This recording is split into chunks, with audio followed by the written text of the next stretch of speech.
नमस्कार। नक्षत्र तक में आपका स्वागत है। मैं आपका ज्योतिष मित्र आदित्य द्विवेदी। जन्म कुंडली से संबंधित परामर्श के लिए, कुंडली मिलान के लिए, किसी भी प्रकार के मुहूर्त आदि की जानकारी के लिए या जीवन में चल रही समस्याओं के समाधान के लिए, खराब ग्रह दशाओं के उपाय के लिए, रत्न और रुद्राक्ष आदि की जानकारी के लिए आप हमसे संपर्क कर सकते हैं।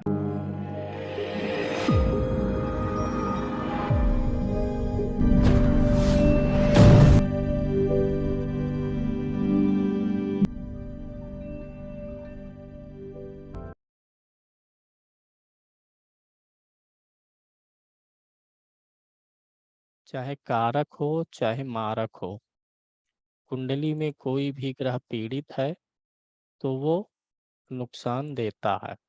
धनु लगन हम लोगों को लेना है तो धनु लगन किसकी होगी? जिसके प्रथम भाव में यहाँ पर 9 नंबर की गिनती होगी।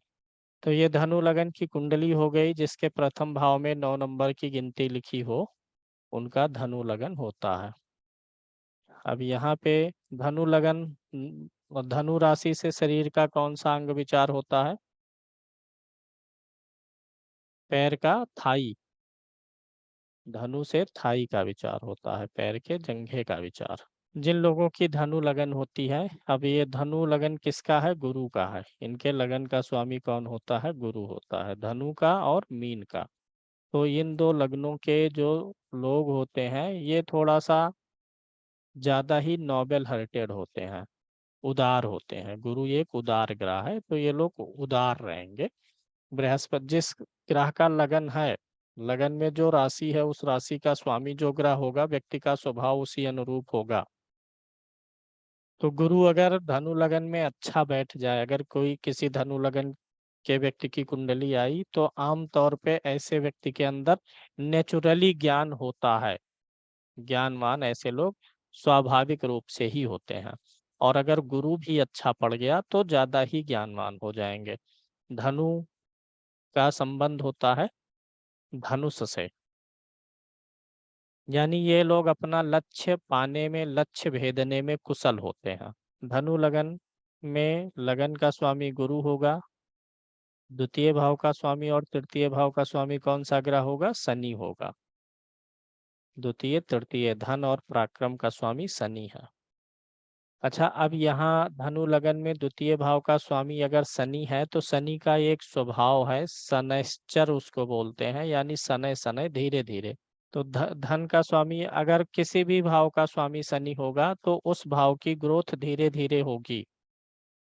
शनि जिस भाव में बैठा होगा, उस भाव की भी ग्रोथ धीरे होगी। जो भी नया पॉइंट लगेगा, आप लोग स्वयं से नोट कर लिया करेंगे। शनि जहाँ भी स्वामी है, जहाँ बैठेगा, वहां पे भाव की ग्रोथ धीमे रहेगी। तो शनि धन का ग्रोथ धीमा रखेगा। और ऐसा व्यक्ति पराक्रमी होता है, लेकिन पराक्रम के आवेश में कभी नहीं आता। एक तो होता है पराक्रम में व्यक्ति आवेशित हो जाए, झल्लाना, चीखना, चिल्लाना, अपना रौब दिखाना। एक तो लगन ही धनु है, जिसके अंदर ज्ञान भरा हो, गुरु का लगन। और शनि धीमा ग्रह, तीसरे भाव का स्वामी। तो ऐसे लोग बड़े धैर्यवान होते हैं। जैसे ऐसे लोग कभी किसी के बातों का जवाब बातों से नहीं देते हैं। ऐसे लोग किसी को जवाब देंगे समय बीतने के साथ, अपने कार्यों को दिखा करके। जैसे मान लीजिए कोई व्यक्ति है, कह दिया कि मान लीजिए वो बच्चे पे ज्यादा ध्यान दे रहा है, बच्चे को प्रेम दिखा रहा है, और अगला व्यक्ति, उसका फ्रेंड, उससे मजाक करता, अरे भाई तुम तो बहुत ज्यादा बच्चे पे ध्यान दे रहे हो, एकदम से जो है बहुत ज्यादा दुलार दे के बिगाड़ दे रहे हो, ऐसा वैसा। और अगर वह व्यक्ति मैरिड नहीं है, उसके बच्चे नहीं है, या मैरिड ही है, बच्चे नहीं है, तो वह व्यक्ति जवाब तुरंत नहीं देगा। उसे वह बात हमेशा याद रहेगी, और जब उसके बच्चे होंगे तब उसको तब जवाब देगा। यानी इस लगन के लोग धैर्य बहुत रखते हैं, और बातों से जवाब नहीं देते हैं तुरंत। मोदी जी की तरह है, पाकिस्तान की तरह नहीं कहते कि हम परमाणु बम गिरा देंगे। तो शनि होगा दूसरे तीसरे भाव का स्वामी। चौथे भाव का स्वामी गुरु होगा। गुरु को यहाँ केंद्राधिपति दोष से हम लोग मुक्त रख लेंगे, क्योंकि गुरु लगन का भी स्वामी है। तो गुरु को केंद्र का स्वामी होने का दोष मुक्त करेगा यहाँ पे। अगर गुरु लगन में बैठा होगा तो गुरु का पंच महापुरुष में कौन सा योग बनेगा? हंस राजयोग। वीडियो आप लोगों ने देख लिया होगा पंच महापुरुष राजयोग का। गुरु चतुर्थ में बैठेगा तो भी हंस नामक राजयोग बनेगा। केंद्र स्थान में गुरु उच्च का हो या स्वराशि का हो तो कौन सा योग बनता है? हंस। पंच महापुरुष 5 ग्रहों से मिलके बनते हैं। मैं थोड़ा सा इस पे बोल देता हूँ। पंच महापुरुष में सूर्य और चंद्रमा को शामिल नहीं किया गया है। कहाँ से शुरू होता है? मंगल से। मंगल अगर किसी केंद्र में, लगन में, चतुर्थ में, सप्तम में या दसम में 1 नंबर, 8 नंबर या 10 नंबर यानी स्वराशि का हो या उच्च का हो तो योग बनेगा रोचक। कौन सा योग बनेगा? रोचक। बहुत डिटेल में इस पे वीडियो में बताए हुए हैं। उतनी पंच महापुरुष पे जितना डिटेल में और जो जो गूढ़ वीडियो में दिया हूँ वह आपको कहीं से मिलेगा नहीं। दूसरा, मंगल के बाद क्या हो जाता है? दूसरा होता है मंगल के बाद बुध आएगा। बुध अगर इन्हीं केंद्र स्थानों में 3 नंबर या 6 नंबर की गिनती पर हो यानी मिथुन राशि और कन्या राशि में होगा तो बुध से कौन सा योग बनेगा? भद्र नामक राजयोग बनेगा। नोट करिएगा जिसको नहीं पता। ये याद करना पड़ेगा आपको। मंगल से रोचक, बुध से भद्र, बुध के बाद कौन आएगा? गुरु। केंद्र स्थानों में अगर गुरु 9, 12 यानी धनु राशि, मीन राशि या उच्च का होगा तो 4 नंबर की गिनती पर होगा। कर्क राशि, इस पे बुध बैठा गुरु बैठा होगा तो बुध के बाद गुरु का हंस राजयोग। हंस, हंस को बड़ा पवित्र माना जाता है। सन्यासियों में जो उच्च कोटि पे पहुंच जाते हैं उनको परमहंस बोलते हैं। मोह माया से एकदम मुक्त हो जाते हैं यानी ज्ञान का कारक है हंस, बगुला। बृहस्पति से हो गया। शुक्र किस किस गिनती पर हो? 2 नंबर पे हो, 7 नंबर पे हो और 12 नंबर पे हो तो मालव्य योग बनेगा। मालव्य, मालव्य का अर्थ क्या हुआ? मालव्य का अर्थ होता है जिसका हर जगह स्वागत सत्कार हो, बढ़िया बढ़िया जिसके लिए व्यवस्थाएं रखी गई हैं। तो अगर इन चारों भावों में शुक्र 2, 7, 12 नंबर पे है तो मालव्य योग है। शनि के लिए क्या हो जाएगा? 10, 11 और 7। मकर, कुंभ और तुला राशि पे शनि होगा तो शश नाम का योग बनेगा। शश, शिखर पर ले जाने वाला शश, चंद्रमा की तरह जीवन को पवित्र कर देता। तो ये राजयोग जो बनते हैं महापुरुष, ये महापुरुष इसको बोला जाता है। महापुरुष मतलब ऐसा व्यक्ति सामाजिक रूप से कुछ उल्लेखनीय योगदान देता है। इसका पहला लाभ होता है कि ऐसा व्यक्ति, this type of people have something special to deliver in society. समाज को कुछ देने के लिए इनके पास विशेष गुण या कलाएं होती हैं। समाज इनसे लाभ पाता है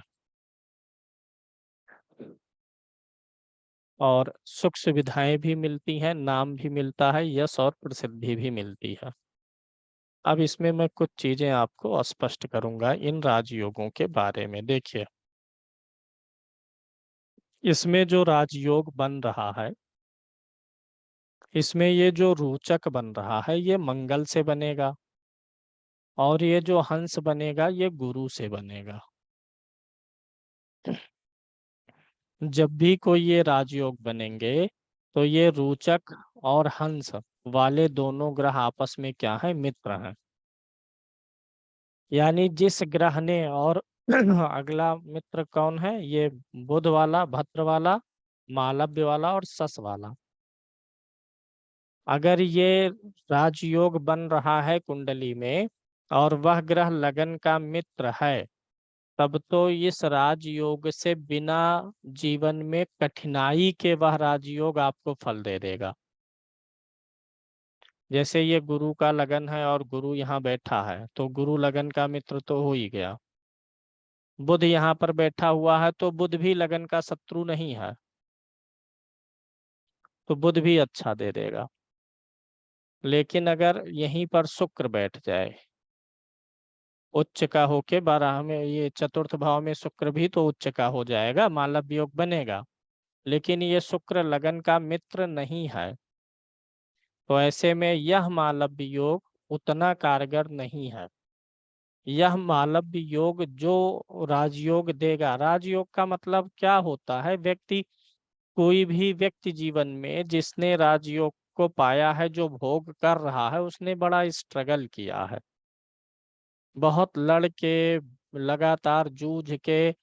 कुछ लोग संसार में ऐसे हैं, बुखार हुआ तो सो गए, लेकिन कुछ ऐसे रहेंगे, बुखार हुआ दवा खाएंगे लेकिन मेहनत पे लग जाएंगे पुनः, मतलब उनके लिए आराम नहीं है, काम करना है तो करना है। तो राजयोग यही सब देता है, आपको कभी खाली नहीं बैठने देगा, कुछ ना कुछ सीखने, पढ़ने, काम करने में लगाए रखेगा। तो जब लगन का मित्र होता है तो उतना ज्यादा स्ट्रगल किए बिना ही सफलता मिल जाती है। अब इसी धनु लगन में जब शुक्र का मालव्य बनेगा तो वो थोड़ा ज्यादा तकलीफ देगा, जीवन को परिष्कृत करता है ये राजयोग, किसी चीज के योग्य बनाता है, व्यक्तित्व को निखारता है। और व्यक्तित्व को जब भी कोई ग्रह निखारेगा तो तकलीफ तो होगी ही ना। खेत को जोत के सही किया जाएगा तो खेत पे हल चलेगा तो खेत को भी दर्द होगी। पत्थर की मूर्ति बनाते हैं, पत्थर पे चलाते हैं वो हथौड़ी और काटते हैं उसको, तो वो पहले तो चोट देना पड़ता है किसी को एक रूप देने में। तो जब जो ग्रह पंच महापुरुष राजयोग बना रहा, अगर वह लगन का मित्र है तो आप समझिए वह बिना अधिक चोट दिए ही आपको राजयोग के लायक आपका व्यक्तित्व बना देता है। और जब वह लगन का मित्र नहीं होता है तो वह आपको अधिक चोट दे करके मूर्ति में ढालता है। ये चीज समझ में आ गई होगी। अब इसमें कुछ बचा नहीं है, ये कॉन्सेप्ट पूरा है, समझ में आ गया होगा। अब इसी पे आप शनि को रख लीजिए और मंगल को रख लीजिए, सबको आप अपने आप से समझ सकते हैं। अब धनु लगन में गुरु का जो राजयोग है वो इजीली फल दे देगा। अब जैसे मान लीजिए कर्क लगन है और मंगल उच्च का हो गया, तो मंगल कर्क लगन का मित्र है, उतनी तकलीफ नहीं देगा। लेकिन अगर लगन का मित्र नहीं है तो वह राजयोग आपको कुछ ज्यादा ही स्ट्रगल करवा करके व्यक्तित्व को निखारेगा। अब दूसरे बात पे आ जाते हैं, सूर्य और चंद्रमा को नहीं शामिल किया गया है। अच्छा, ये हम राहु केतु तो शामिल नहीं होंगे क्योंकि ये वास्तव में स्वतंत्र रूप से किसी राशि के स्वामी है ही नहीं, ये किसी राशि के स्वामी नहीं है। बस इनका एक आकलन किया गया कि हाँ, इन राशियों में ये ऐसा व्यवहार करते हैं जैसे कोई अपने घर में हो, इन राशियों में नीच जैसा, इन राशियों में उच्च जैसा, तो उसी आधार पे एक मानक दे दिया गया है, लेकिन वास्तव में इनका कहीं उच्च नीच और स्वाग्रही नहीं है। अब इसमें सूर्य नहीं शामिल है पंच महापुरुष में। जिन लोगों ने वीडियो देखा है वो लोग बड़े अच्छे से जान रहे हैं, लेकिन देखने वाला कौन है, आप लोगों के पास समय कहाँ। सूर्य, चंद्र, इनको नहीं शामिल किया गया, क्यों? ये जो पंच महापुरुष राजयोग है, 5 ग्रहों से मिलके ये राजयोग दे रहे हैं, यानी ये देंगे क्या, ये देंगे आपको नाम। राजयोग आपको क्या नाम, क्या देगा, नाम देगा, नाम मतलब फेम, नाम देगा, धन देगा। नाम बनेगा तो धन भी आएगा, किसी एक चीज में नाम बना लीजिए, धन अपने आप आने लगेगा, सुख देगा, ये सारी चीजें देता है, मान सम्मान धन सुख। तो अगर ये राजयोग दे रहा है ये सारी चीज, तो इसे भोगने वाला भी तो कोई होना चाहिए। आप बढ़िया बढ़िया खीर बनाइए, पूड़ी बनाइए, व्यंजन बनाइए, खडरस भोजन, तो खाने वाला भी तो चाहिए। तो सूर्य चंद्रमा इसका भोग करते हैं। ये जो पांचों राजयोग बना, मंगल से रोचक, बुध से भद्र, गुरु से हंस, शुक्र से मालव्य और शनि से सस, इसका भोग कौन करेगा, सूर्य और चंद्रमा। अब सूर्य और चंद्रमा ही भोग क्यों करेंगे, चंद्रमा क्या है? हमारा मन है, और सूर्य क्या है? हमारी आत्मा है। तो जो भी सुख दुख नाम धन सब मिलेगा वो शरीर और आत्मा पर ही लागू होगा, मन और आत्मा पर ही। नाम मिलेगा तो आनंद आएगा मन को, व्यक्तित्व बनेगा, किसका बनेगा? सूर्य का। लगन का, लगन ही सारे फलों को लेता है, ये आप जानते हैं। धन होगा तो लगन का, गाड़ी घोड़ा होगा तो किसका? लगन। लगन मतलब शरीर ना।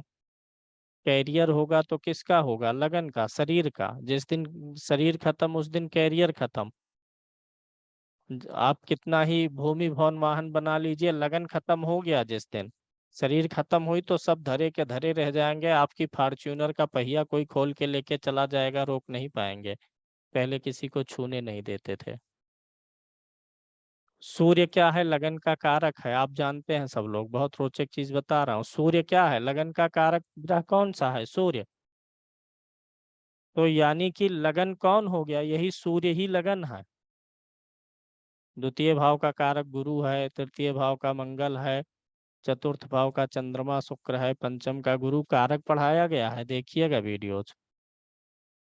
तो ये राजयोग भोगेगा कौन? लगन। लगन भोगेगा तो लगन का कारक ग्रह यानी लगन का नैसर्गिक रूप से स्वामी कौन है? सूर्य है। सूर्य हमारी आत्मा भी है, और सूर्य हमारे लगन का कारक भी है, और चंद्रमा मन है। तो जो भी भोग भोगना है वो हमारा शरीर भोगेगा, लगन का कारक शरीर सूर्य के रूप में। आत्मा भोगेगी वो फिर सूर्य, और मन भोगेगा चंद्रमा। तो इनको भोगना है, इन राजयोगों को, इसीलिए इन दोनों ग्रहों को नहीं शामिल किया गया। अन्यथा सूर्य भी तो केंद्र स्थान में स्वाग्रही उच्च हो सकता है, चंद्रमा भी हो सकता है, लेकिन इनको नहीं शामिल किया गया क्योंकि ये लोग भोगते हैं उस राजयोग को। अब सबसे बड़ी बात सुन लीजिए। एक रोचक रहस्य तो मैंने आपको बता दिया कि अगर ये पंच महापुरुष राजयोग बन रहा है और लगन का मित्र है, तब उस राजयोग से व्यक्ति को ज्यादा खुश होना चाहिए। अगर लगन का मित्र नहीं है वह ग्रह, तो बहुत खुश नहीं होना है, वह बड़ी तकलीफ दे करके उस राजयोग को लागू करता है, लेकिन फिर भी उतना अच्छा नहीं देता है जितना लगन का मित्र वाला राजयोग देगा। अगर जैसे गुरु यहाँ पर है तो गुरु से जो हंस योग बनेगा वह जितना अच्छा और शुभ है, यहाँ पे शुक्र किसी भी स्थिति में हो यह शुभ नहीं है, क्योंकि ये लगन का शत्रु है। जब गुरु यहाँ रहेगा, लगने स्वयं है, चाहे स्वयं समझिए चाहे मित्र समझिए, ये आपको अपनी गाड़ी दे देगा, बड़ी गाड़ी। और जब शुक्र रहेगा तो अपनी गाड़ी लेने के लिए बड़ी मेहनत करवाएगा। यहाँ पर भी आप बैठेंगे बड़ी गाड़ी में, अपने मन की ख्वाहिश के अनुसार गाड़ी में बैठेंगे और गाड़ी भी आपकी रहेगी, लेकिन शुक्र में गाड़ी भी आपकी रहेगी, इस बात की शंका है। अन्य योग भी देखेंगे साथ ही साथ। मतलब इतना अंतर आ जाता है अगर राजयोग बनाने वाला लगन का मित्र नहीं है तो। अब दूसरी बात, किसी कुंडली में आपने, आपसे किसी ने कंसल्ट किया और बोला कि देखिए हमारे में ये राजयोग है, पंच महापुरुष में से रोचक है, सस है, लेकिन इसका लाभ नहीं मिल रहा है। तो इसमें सबसे खास चीज ये है कि इस राजयोग को भोगना है किसको? सूर्य को और चंद्र को।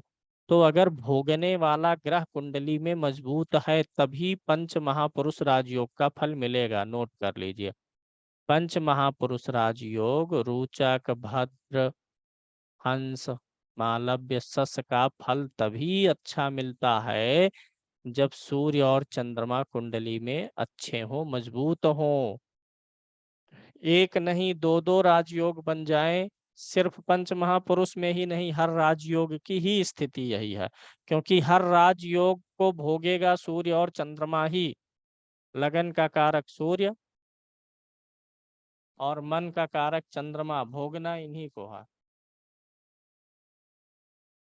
तो अगर भोगने वाला ही नहीं मजबूत है, बल्ब हमारा 100 वाट का है और हम उसमें सप्लाई दे दें 11,000, तो कहाँ चलने वाला है? तो सूर्य चंद्रमा का मजबूत होना जरूरी है। चंद्रमा शुक्ल पक्ष का हो तो मजबूत होता है, पक्ष बल चंद्रमा में सबसे पहले देखना है। चंद्रमा अगर शुक्ल पक्ष का हो, सूर्य के सम्मुख और नीच राशि में हो तो भी बहुत अच्छा फल देगा। और उच्च का चंद्रमा भी अगर अंधेरे से युक्त है, सूर्य के पीछे बैठा है, कृष्ण पक्ष का है, तो वो अच्छा नहीं है। तो राजयोग को भोगेंगे हमारे सूर्य महाराज और चंद्र महाराज, इसलिए ये देख लेना जरूरी है सूर्य चंद्रमा कितने मजबूत हैं, उसी हिसाब से पंचमहापुरुष का फल हमको मिलेगा। तो वापस आ जाते हैं धनु लगन पे। बृहस्पति के द्वारा राजयोग यहाँ बन रहा है, अगर लगन में और चतुर्थ भाव में बृहस्पति है तो हंस नामक राजयोग बनेगा।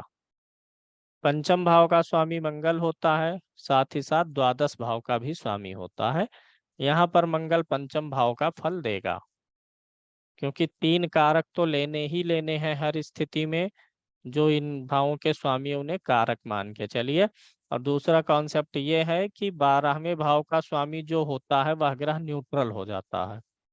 अब मंगल यहाँ से न्यूट्रल हो गया अगर, तो मंगल की दूसरी राशि जहां पर पड़ेगी उसके अनुसार डिसाइड करेंगे।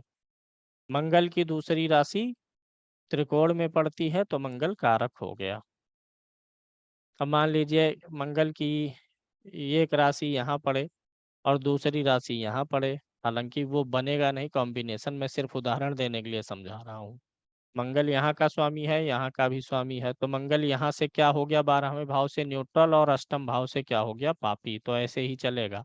वो यहाँ से न्यूट्रल हुआ और इस पंचम भाव से कारक हो गया तो मंगल कारक हो जाएगा। मंगल इस लगन के लिए अच्छा फल देता है, लगन का मित्र भी है, गुरु और मंगल की अच्छी जमती है। छठे भाव का स्वामी शुक्र होता है और लाभ भाव का स्वामी शुक्र होता है, जो कि लगन का शत्रु भी होता है। तो शुक्र की दशा अंतरदशा में व्यक्ति को रोग होते हैं।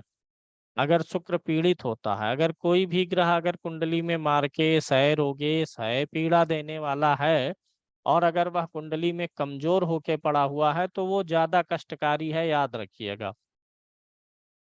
मार्केश है, अच्छी स्थिति में है तो फल अच्छा मिलेगा।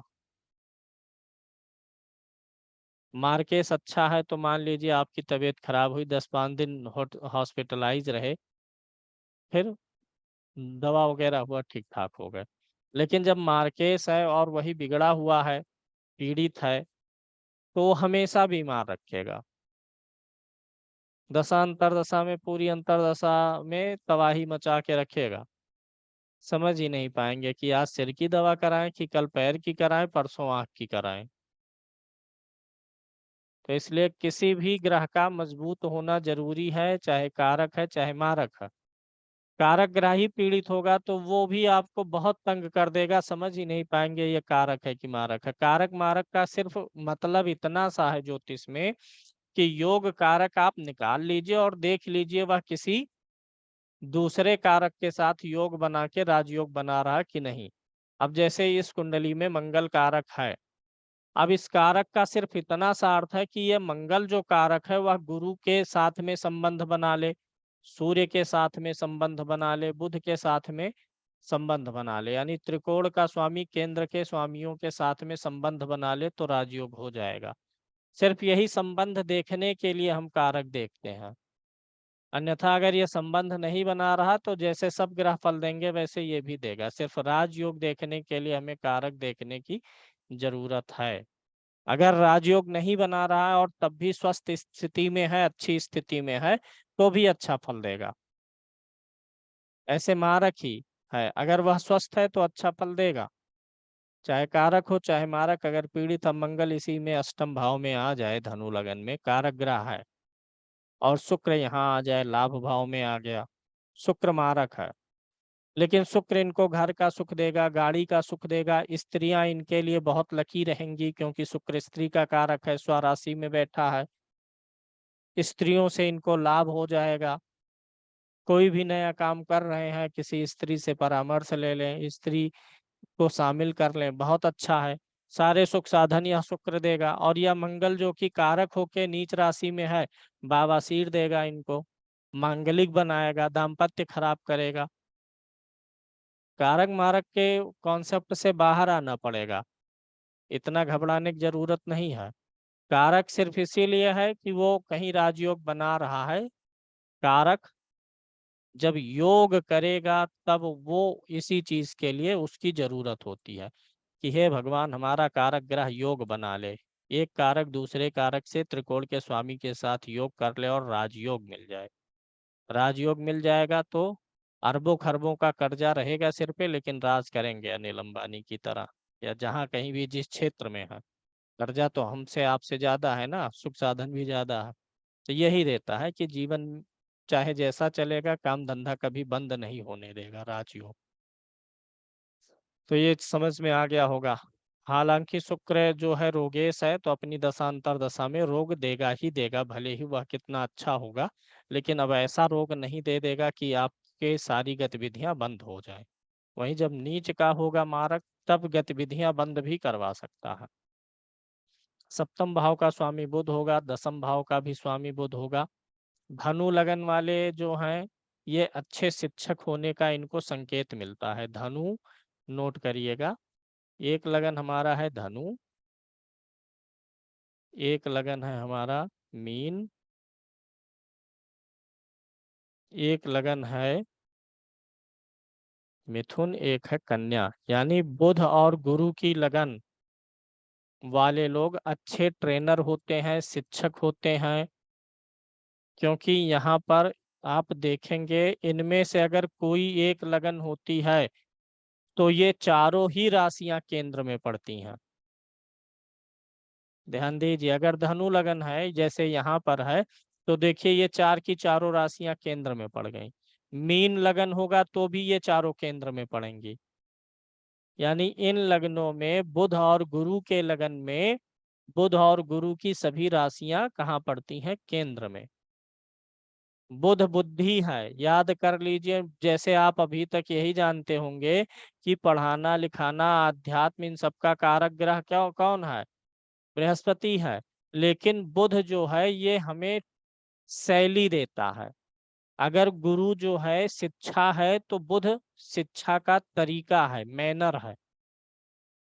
तो इसीलिए ऐसे लोग शिक्षा, बैंकिंग, फाइनेंस, जो बुध का सेक्टर है वो बुध गुरु का भी है, दोनों का जान के रखिएगा। ऐसे लोग अच्छे ज्योतिषी होते हैं, अच्छे टीचर होते हैं। यानी धनु मीन मिथुन कन्या वाले एक अलग से एडवांटेज पा जाते हैं लोगों को सिखाने, पढ़ाने और ट्रेनिंग देने का।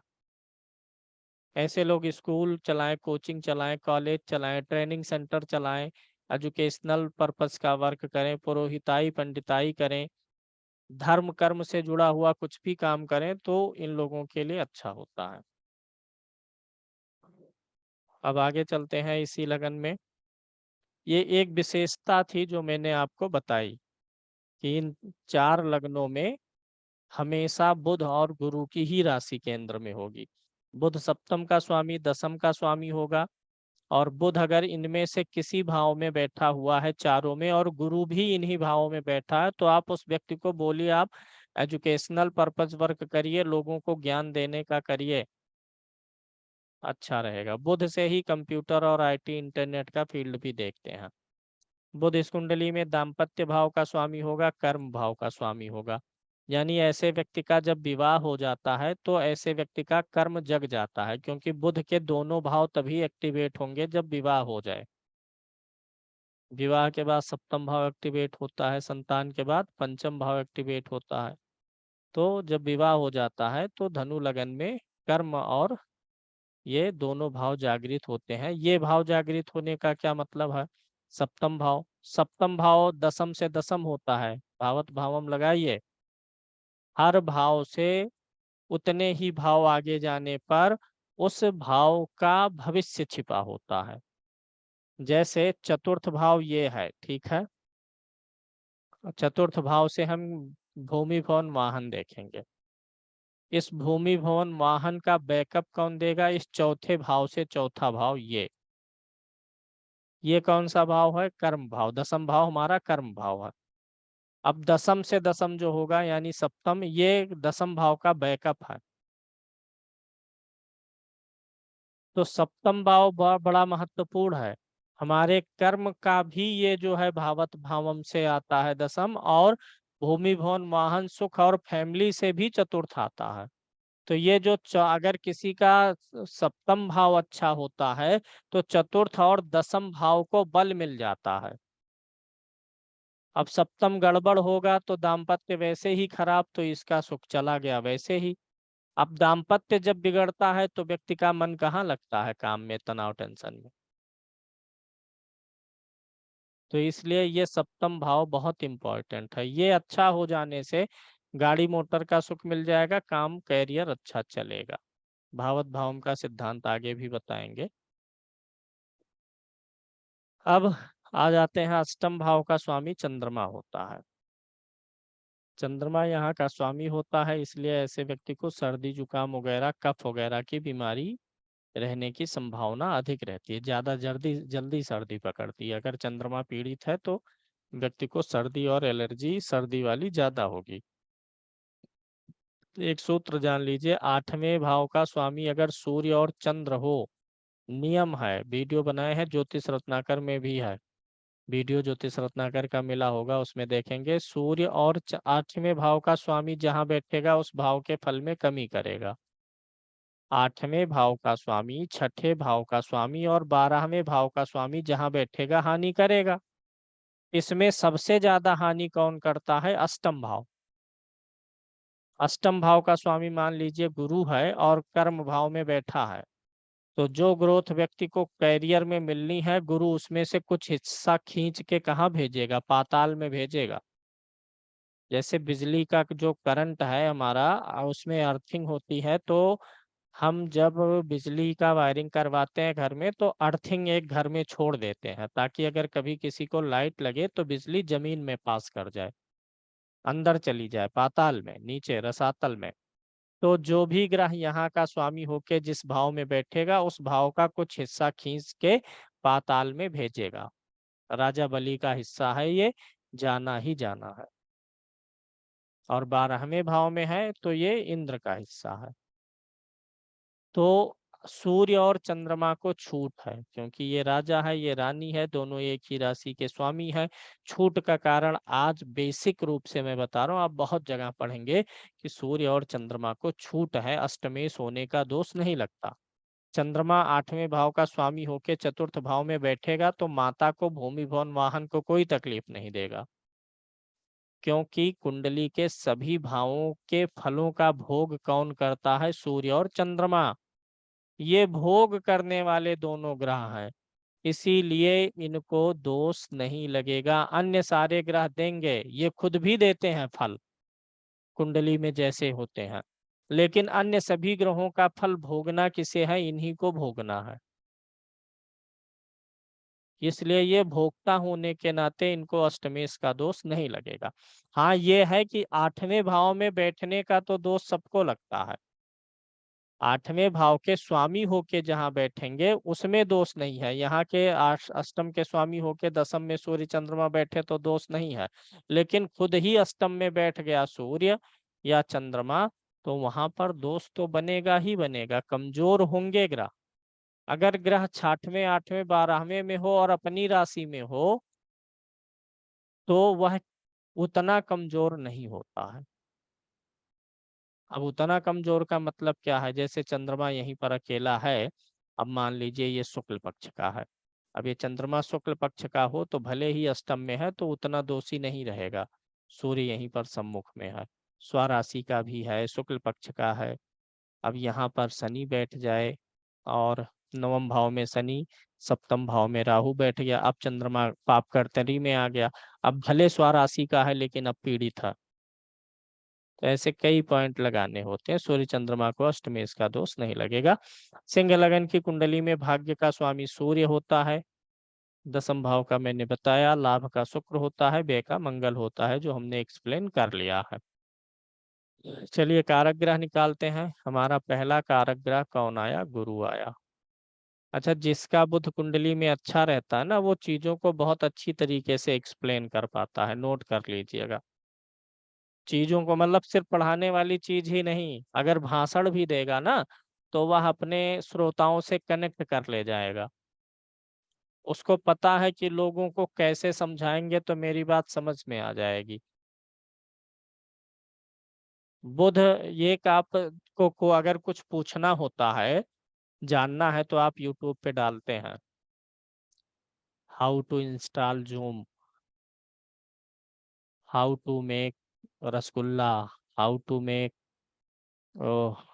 South Indian dish, north Indian dish, how to करके बहुत सारे टॉपिक हैं, है ना।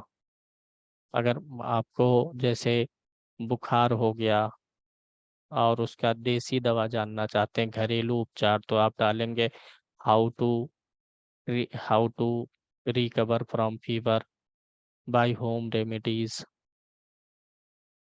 अगर आपको अपने पति पे गुस्सा आता है, उसको कंट्रोल में करना है, तो सर्च करेंगी how to control my husband, how to control my wife.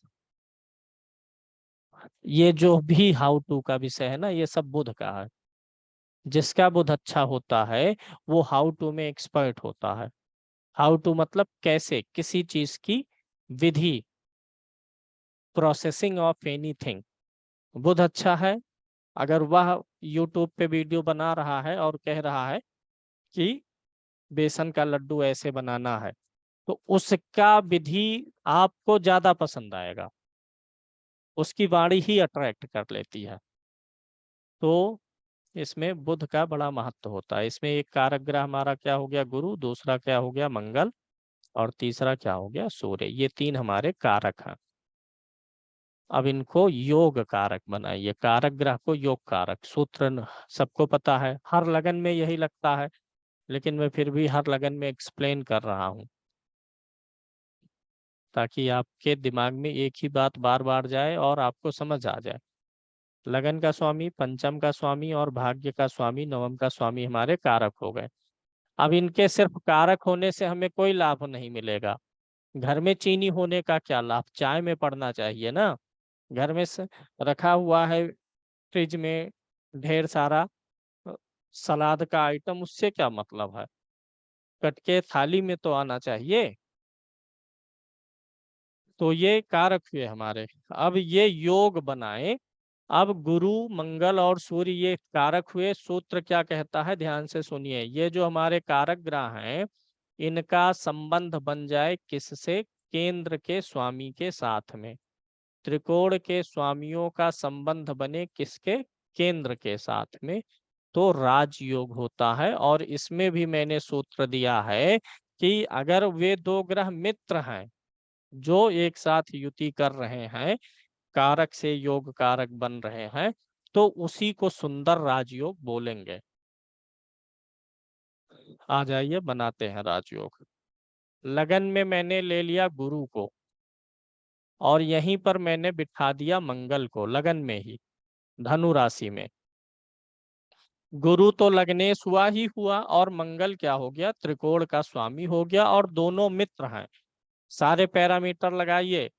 ये दो जो ग्रह हमारे योग कर रहे हैं, अब गुरु केंद्र का स्वामी हुआ ना, लगन केंद्र होता है ना, ये त्रिकोण के स्वामी केंद्र के स्वामियों से संबंध बनाए, तो लगन हमारा केंद्र होता ही है। और मंगल यहाँ पर गया लगन में, चाहे मंगल गुरु पंचम में ही आ जाए तो वही बात है।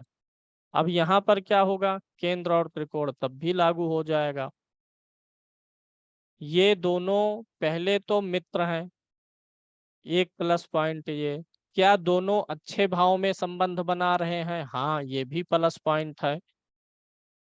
क्या दोनों लगन के मित्र हैं, यानी सारी चीजें फेवर में हैं। अब ये उच्च कोटि का राजयोग बन गया।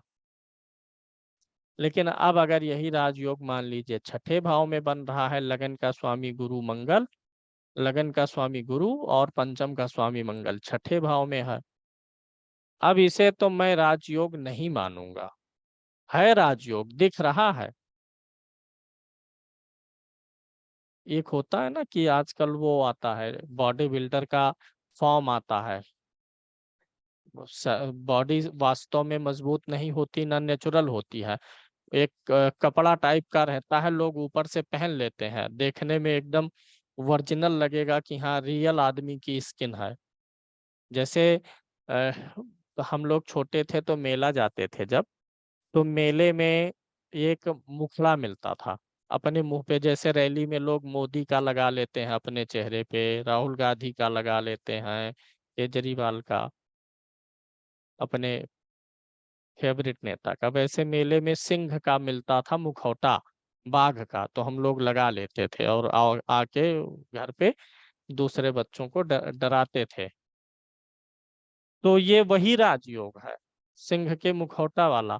इसमें जो छठे भाव में राजयोग बना मंगल गुरु का, इसमें, और जो लगन या पंचम में बना है, या जो चतुर्थ में बन जाता है इन्हीं दोनों ग्रहों के होने से, जो नवम में बन जाता, जमीन आसमान का अंतर है।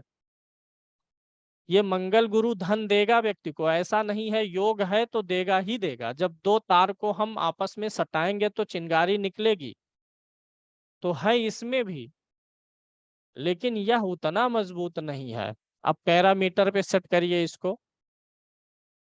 केंद्र और त्रिकोण के स्वामियों की युति हुई, 1 पॉइंट, हाँ हुई।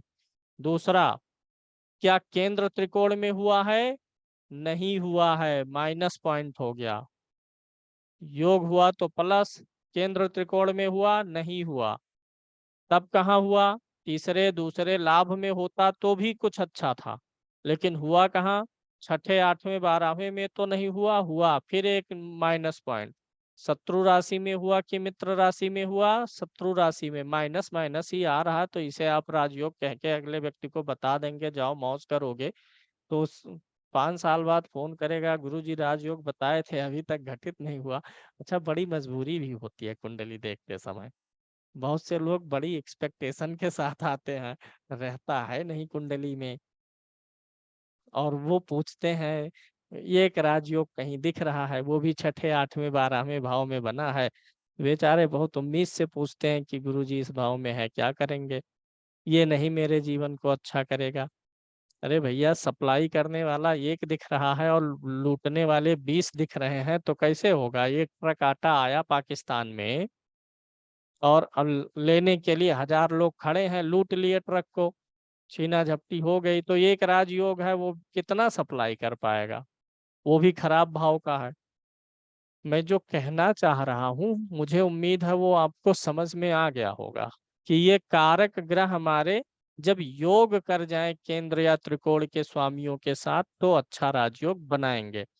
अब उस राजयोग में हम ये देखेंगे, केंद्र या त्रिकोण में बना है, मित्र राशि में बना है, दोनों में से कोई एक अस्त तो नहीं है। अगर राजयोग बनाने वाला ग्रह अस्त है तो भी उसका फल गया, 50% तो चला ही जाएगा, स्टोन पहन पहन करके बल दे के बनाना पड़ेगा। अब इसी लगन की कुंडली में गुरु का संबंध मंगल से, सूर्य से बन रहा है अगर केंद्र या त्रिकोण में, तो बहुत अच्छा राजयोग है। अगर बुध से बन रहा है तो भी अच्छा है, ध्यान दीजिएगा। इसी लगन में बुध भी तो केंद्र का स्वामी है, और त्रिकोण के स्वामी हमारे 3 ग्रह तो हैं ही, गुरु मंगल सूर्य। अब हम थोड़ा सा बुध पे आकलन यहाँ करेंगे। दसम भाव में देख लीजिएगा, दसम भाव में गुरु बैठ गया और बुध बैठ गया। अब राजयोग प्रबल है, अच्छा है। बुध के साथ में सूर्य बैठ गया, अब भी प्रबल है। लेकिन इसी बुध के साथ में अगर मंगल बैठ रहा है, तब उतना बल इस राजयोग में नहीं है, क्योंकि मंगल और बुध ये दोनों मित्र नहीं है। जबकि सूर्य और बुध में बुधादित्य योग भी बन जाएगा, आत्मा और बुद्धि का मिलन, ज्ञान और बुद्धि का मिलन गुरु और बुध में। अब बुध और मंगल में क्या होता है? मंगल पराक्रम और बुद्धि का मेल नहीं होता है। मंगल तो उत्तेजना है, आवेग है, उसमें बुद्धि कहाँ रहती है व्यक्ति जब आवेशित होता है? लड़ाई झगड़ा करने के लिए, विरोधी पे आक्रमण करने के लिए बुद्धि की नहीं, गुस्से की जरूरत होती है, मतलब निडरता चाहिए। तो इसी कुंडली में बुध और मंगल का जब आप राजयोग देखिए, तब आप प्रेडिक्ट ना कर दीजिए तथास्तु वत्स, जाओ मौज करो कलयुग भर जियोगे, नहीं कहना है। इसमें बल नहीं है, ये धन की सप्लाई दे देगा, लेकिन बुद्धि भी बिगाड़ के रखेगा। उम्मीद है आप बात समझ रहे होंगे कि राजयोगों को कैसे निर्णय लेना है आपको। बल देखना है। अब यही मंगल और बुध मान लीजिए अष्टम भाव में बन गए, ये एक योग कारक ग्रह मंगल केंद्र के स्वामी बुध के साथ बैठा है। अब इसमें तो राजयोग नहीं, नाश योग हो गया। मंगल जो कारक ग्रह जिसको लेकर के इतने उत्सुक रहते हैं, वो नीच राशि में है। उसने तो अब बुध को एकदम से बिगाड़ दिया, खुद भी बिगड़ा, बुध को भी लेके गया। अब यहाँ राजयोग नहीं है, तो यही सावधानी रखनी है। आप लोग खुद जब पढ़िए ना, अभी जब क्लास खत्म हो समय निकालिए और नोट करिए कि राजयोग के लिए कितने पैरामीटर बताए गए, क्या क्या लागू करें तो अच्छा, क्या क्या घटाएं। ये जोड़ने और घटाने वाला सिद्धांत हम अपने वीडियो में बहुत दिन से बता रहे हैं और लगभग पहली बार इस तरीके से समझा रहे हैं कि ये जोड़िए। लगन के योग कहाँ बना, केंद्र त्रिकोण में बना, दोनों मित्र हैं शत्रु हैं, 6 8 12 में तो नहीं बना, 6 8 12 में भी बना है तो मित्र राशि में बना है, शत्रु राशि में बना है। अभी अगर गुरु और मंगल का योग 12वें भाव में हो जाए, ध्यान से इसी कुंडली में देखिए, तो अब भी राजयोग है। अब लगन जितना सुंदर तो नहीं है, पंचम भाव में बनता तो उतना सुंदर नहीं है, नवम में बनता तो उतना सुंदर नहीं है, लेकिन 12वें भाव में भी राजयोग है, क्योंकि ये घर मंगल का हो गया है। छठे भाव में शत्रु का घर था, मंगल का भी ये शत्रु है, शुक्र गुरु का भी है, सूर्य का भी है। वह चतुर्थ भाव में क्या होता, मंगल नीच का हो, अष्टम भाव में मंगल नीच का हो जाता, लेकिन 12वें में भी राजयोग बना। यह राजयोग व्यक्ति को विदेश लेके चला जाएगा, वहां व्यक्ति बहुत पैसा कमाएगा जन्म स्थान छोड़ के, क्योंकि लग्नेश 12 में जा रहा है ना, तो जन्म स्थान छोड़ेगा व्यक्ति, बहुत पैसा कमाएगा। तो ऐसे आपको भी निकालना सीखना पड़ेगा। यहाँ पर अच्छा हो गया क्योंकि यहाँ दोनों ग्रह अपनी मित्र राशि में है। मंगल तो स्वयं की राशि में, गुरु मित्र की राशि में मित्र के साथ है। लेकिन ये छठे भाव में एक तो शत्रु की राशि होगी, भाव भी खराब है। यहाँ भाव खराब को राशि ने दुरुस्त कर दिया है। इसी प्रकार से निकालेंगे राजयोग। इसीलिए देखा जाता है ताकि हमें क्या मिल जाए, कारक ग्रह इसीलिए निकालते हैं कि वो योग बनाए। जब तक कारक ग्रह योग नहीं बना रहा है तब तक उसको भी नॉर्मल ग्रह मान के चलिए। अच्छा, अब आ जाते हैं मारक पे। कारक को मैंने बता दिया। कारक मारक से आम जन को घबराने की जरूरत है, एस्ट्रोलॉजर को नहीं। एस्ट्रोलॉजर तो कॉम्बिनेशन ढूंढेगा, क्योंकि इस संसार में देखिए लड़की वाला विवाह ढूंढ रहा है, शादी ढूंढ रहा है, तो उस लड़की के लिए, लड़की के पिता के लिए वो जानता है कि मेरी लड़की के लिए आईएएस का रिश्ता भी अनुचित हो सकता है। कोई आईएएस आकर के कह दे कि शादी करूंगा, तो भी वो विचार करेगा, पहले बैठाएगा इक्वेशन वहां पे, करने लायक है कि नहीं है, ये क्यों हमसे शादी करेंगे, अपना स्टेटस दोनों मिलाएंगे। वही एक आईएएस से कहेगा तो वो लोग थोड़ा ज्यादा कंफर्टेबल है।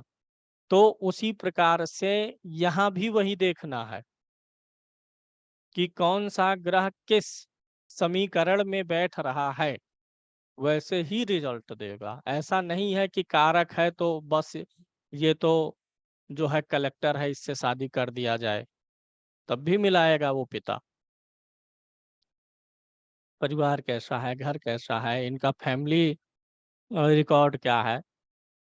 अब वो तीसरी शादी कर रहा हो, चौथी, तो ऐसा थोड़े को कलेक्टर है तो कोई अपनी पुत्री का विवाह। वैसे ही यहाँ भी जानिए, कारक है तो क्या हुआ, उसकी स्थिति क्या है वो देखना है। चलिए मारक ग्रह का निर्धारण करते हैं। मारक में एक तो शनि आ जाएगा और एक शुक्र आ जाएगा। शनि और शुक्र आ जाएगा। अब मैं पूछूंगा कैसे, किसी से मैं पूछूंगा, अभी अनम्यूट करूंगा और उसी से सवाल होगा। सूत्र मैंने बहुत बार बताया, और आज जिससे पूछूंगा जो नहीं बता पाएगा उसकी पिटाई होगी, ऑनलाइन पिटाई। कुछ लोग हाथ उठाए हैं, हाथ जो उठाए उनसे तो हम नहीं पूछेंगे, उनको तो पता ही है। जी गुरु जी नमस्कार। नमस्कार, बताइए। आप शुक्र मेरे और के लिए, शनि मारक हुए कैसे? मुझे तो नहीं समझ में आया। हेलो। हाँ जी। जी सर, मारक इसीलिए है क्योंकि ये दूसरे भाव का और तीसरे भाव का स्वामी है, और ये छठे भाव का और 11वें भाव का 11वें स्वामी भाव का स्वामी है। है। अभी कौन बोल रहे हैं? हरिपाल जी बोल रहे हैं। हरिपाल जी। और इसके पहले जो बोल रहे थे उनका क्या नाम है? रामलाल। रामलाल जी। क्यों आपको समझ में नहीं आ रहा? पिछले 2-3 क्लासों में आप थे कि नहीं थे जूम में? नहीं, ये आज मेरी ये दूसरी क्लास है। दूसरी क्लास है। चलिए, जिन लोगों की क्लास नहीं है वो सब लोग समझ जाएं, और जिन लोगों की पुरानी क्लास है वो भी समझ जाएं, और अगर जिनकी नई क्लास है उनको घबराना नहीं है कि मुझे तो नहीं समझ में आया। आप जैसे लेसन बाय लेसन देखते हुए चलिएगा, एक दिन यह वीडियो आपको फिर से मिलेगा, और जब फिर से मिलेगा तब आपको समझ में आएगा। लेसन बाय लेसन कंटिन्यू रखना है सबको। देखिए, सूत्र क्या है? किसी भी कुंडली में हमें लिखना है दूसरा भाव, तीसरा भाव, ये होता है दूसरा भाव, ये होता है तीसरा भाव, छठा भाव, सातवां भाव, आठवां, 11वां और 12वां। हरिपाल जी समझिएगा ध्यान से, अपने आप को म्यूट कर लीजिए सब लोग, आवाज, ताकि सबको बढ़िया जाए। दूसरा, तीसरा, छठा, सातवां, आठवां, 11वां, 12वां, इन भावों में से जो ग्रह दो भाव के स्वामी निकलेंगे वही हमारे क्या होंगे? मारक। तो इसमें हम नोट करते हैं, दूसरे भाव का स्वामी कौन है? शनि है। तीसरे भाव का स्वामी कौन है? शनि है। छठे भाव का स्वामी कौन है? शुक्र है। सप्तम भाव का स्वामी कौन है? बुध है। अष्टम भाव का स्वामी कौन है? चंद्रमा है। एकादश भाव का स्वामी कौन है? शुक्र है। द्वादश भाव का स्वामी कौन है? मंगल है। अब इसमें बताइए, ऐसे जो भी ग्रह हैं जो 2 बार आए हैं वही मारक है। 2 बार कौन आया है? शनि आया है। और 2 बार कौन आया है? शुक्र आया है। यानी दूसरे, तीसरे, छठे, सातवें, आठवें, एकादश और द्वादश, इन भावों में से जो ग्रह 2 भावों का स्वामी हो जाएगा, इन भावों में से 2 भावों का स्वामी, एक तो शनि हुआ दूसरा और तीसरा, और एक शुक्र हुआ छठे भाव और एकादश भाव का, इसलिए ये दोनों मारक हैं। मंगल मारक से हट गया, कारक ही रह जाएगा। चंद्रमा जो है एक भाव का स्वामी है, अष्टमे सोने का दोष भी नहीं लगता है, लगन का मित्र भी है। तो कुल मिलाकर के चंद्रमा इस लगन में क्या हो जाएगा? सम। और बुध भी इस लगन में क्या हो जाएगा? सम। चंद्रमा और बुध सम हो जाएंगे। अब मारक ग्रह की क्या महत्ता है? कारक पे तो हमने आपको अभी बता दिया, मारक पे भी समझ लेते हैं। जैसे कारक जो है उसी का अपोजिट है मारक। कारक का लाभ आपको कब मिलेगा? जब वह योग करेगा तभी तो मिलेगा ना। ऐसे मारक का भी योग होना चाहिए। मारक योग करेगा दूसरे मारक या बुरे भाव से, तब वो बुरा फल देगा। शनि और शुक्र मारक आए हैं, तो पहली चीज नोट करिए कि इनका काम है हमें शारीरिक, मानसिक, आर्थिक और सामाजिक कष्ट देना। जो भी मारक ग्रह होता है वो हमें शारीरिक, मानसिक, आर्थिक और सामाजिक कष्ट देगा। शारीरिक कष्ट में क्या आता है? शरीर में दुख, दर्द, पीड़ा। मानसिक कष्ट तो सबको ही पता है कि मेंटल प्रॉब्लम देना, तनाव देना, चिंता देना, सोच विचार देना। आर्थिक कष्ट भी स्पष्ट है कि धन से संबंधित परेशानी पैदा करे अपनी दशा में, कार्य क्षेत्र में परेशानी पैदा करेगा तो धन में भी परेशानी हो जाएगी। और सामाजिक कष्ट का मतलब होता है समाज में अपमानजनक स्थितियां उत्पन्न करवा दे। जब समाज, और ये सारे कष्ट एक दूसरे से जुड़े हुए हैं। शरीर को कष्ट होगा तो आर्थिक कष्ट अपने आप आ जाएगा ना, दवा पे पैसा जाएगा, और उसके कारण से मानसिक तनाव होगा शरीर को कष्ट होने पर। शरीर कष्ट रहेगा तो समाज से उतने दिन हमें कट भी जाना पड़ेगा, हॉस्पिटल में डॉक्टरों से संपर्क ज़्यादा हो जाएगा। तो ये इसीलिए मैंने इन चारों को शामिल किया है। अब अगर किसी कुंडली में मारक ग्रह पीड़ित होगा तो वह उतना ही ज्यादा बुरा प्रभाव डालेगा। नोट करिएगा, जैसे इसी कुंडली में शुक्र रोगेश है तो रोग देना उसका काम है, रोग देगा। हर व्यक्ति को शरीर में कुछ ना कुछ रोग है, किसी के कुछ नहीं है तो चार छह मुहासे ही निकले रहेंगे, कुछ ना कुछ तो सबको लगा है। तो रोगेश है तो रोग देगा। अब लेकिन यही रोगेश पीड़ित हो जाए, यही शुक्र पीड़ित हो गया, शनि पीड़ित हो गया, तब वो ज्यादा प्रबल मारक हुआ। लॉजिक उसका समझिए, एक तो वो मारक है तो साथ ही साथ किसी दो भाव का स्वामी भी तो होगा कुंडली में। अगर कोई ग्रह पीड़ित हो रहा है तो वो जिन दो भावों का स्वामी है वो भाव भी पीड़ित हो गए, और वह ग्रह कुछ चीजों का कारक होगा तो उसके कारकत्व भी पीड़ित हुए। और अगर वह ग्रह पीड़ित है तो जहां बैठा है जिस भाव में वो भाव भी तो पीड़ित हो गया। तो इसलिए कोई भी कारक हो या मारक हो, अगर वो पीड़ित है तो वो चारों तरफ से परेशानियां देगा।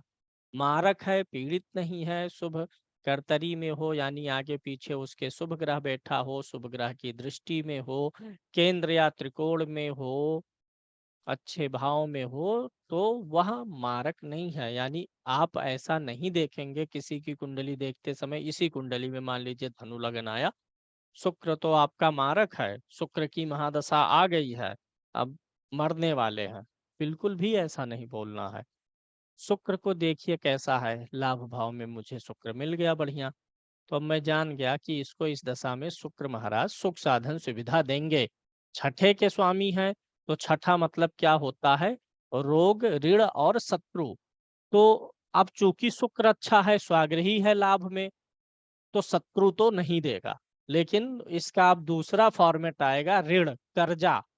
ऐसा व्यक्ति जो लग्जरी पाएगा शुक्र के माध्यम से वो लोन पे लेगा, कर्जे पर लेगा, ईएमआई पे लेगा। वहीं अगर शुक्र पीड़ित होता तो मैं उसे बताता कि तुम्हें रोग होगा। जब शुक्र अच्छा है तो रोग के बजाय मैंने ऋण बताया कि तुम गाड़ी ले सकते हो, वह लोन पे रहेगा, क्योंकि शुक्र को कर्जा भी देना है और सुख भी देना है, तो वह सुख कर्जे का हो जाएगा। गोचर भी देख लेना चाहिए, अगर दशा खराब चल रही है और गोचर भी खराब चल रहा है तो परेशानियां ज्यादा आएंगी। गोचर आपका ठीक हो गया, दशा खराब चल रही है तो उतने समय में आपको परेशानी थोड़ी सी कम हो जाएगी। अब बहुत से लोग ऐसे भी मिलते हैं कुंडली में कंसल्ट करते हैं जिनका काम बहुत समय से खराब चल रहा है। अब जैसे ऐसे ऐसे लोग भी कंसल्ट करते हैं हमसे, बहुत पहले से जुड़े हैं, 55 साल से, 5 साल 6 साल से उनका काम ही बंद है, काम ही नहीं हो रहा है, एक लोन तक नहीं पास हो पा रहा, कुछ स्टार्ट ही नहीं हो रहा, कुछ करते हैं फ्लॉप हो जाते हैं। अब उनकी कुंडली में राजयोग है नहीं। अब आपकी ये जिम्मेदारी है, अगर किसी की कुंडली बुरी है तो आप उसे ये नहीं कह देंगे कि राजयोग नहीं है, तुम जीवन में कुछ करना मत, बैठ जाओ खाली घर पे, कमा के खाना मत, अब दूसरे का कमाया हुआ खाओ। डीमोटिवेट भी कभी नहीं करना है कुंडली देखते समय, बस ये बता देना है कि बहुत ज्यादा एक्सपेक्टेशन बड़ी पाल के नहीं चलना है अभी, छोटी चीज छोटे लक्ष्य रख के करिए, जब छोटे में सफल होइएगा तब उसके बाद बड़ा लक्ष्य बनाइएगा। और ये एक बहुत बड़ी समस्या आएगी जब लोग कुंडली दिखाएंगे आपको, तो उसमें से 50 से 60% लोग ऐसा सोचते हैं कि अब मैंने इनको कुंडली दिखा दिया है तो अब मेरा सब कुछ सही हो जाएगा, जबकि एक एस्ट्रोलॉजर का काम सब कुछ सही करना नहीं है। कुंडली में जो चल रहा है उसे पढ़ना और बताना कि हाँ ये खराब है, इसलिए खराब है इस ग्रह के कारण, ये उपाय है।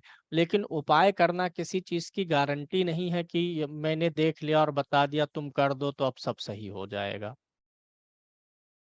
ऑपरेशन कर देना डॉक्टर का काम है, कर देगा, लेकिन अब वो पेशेंट बचेगा कि नहीं ये इसकी गारंटी थोड़े उसकी है। ऑपरेशन करना उसके हाथ में, वही चीज है। तो 50 से 55% लोग कुंडली इसीलिए दिखाते हैं और सोचते हैं मैं दिखा लिया तो अब तो मेरे सारे कष्ट दूर। जबकि एक एस्ट्रोलॉजर का काम क्या है कि वो सिर्फ कुंडली पढ़ के ग्रह दशा बताना काम है। मैं आपको अपनी कुंडली दिखाया, आपको 2000 दिया, मेरी ढेर सारी परेशानियां थी। ये तो बड़ा सस्ता सौदा हो गया ना कि 2000 में मैंने आपने नजर डाल दी और मेरे सारे दुख दरिद्रता दूर हो गई।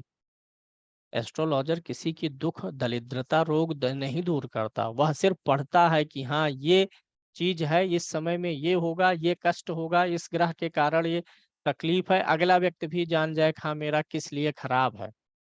उपाय भी दे दिया जाएगा, 100 में से 95% का उपाय काम करेगा, 5 का नहीं करेगा।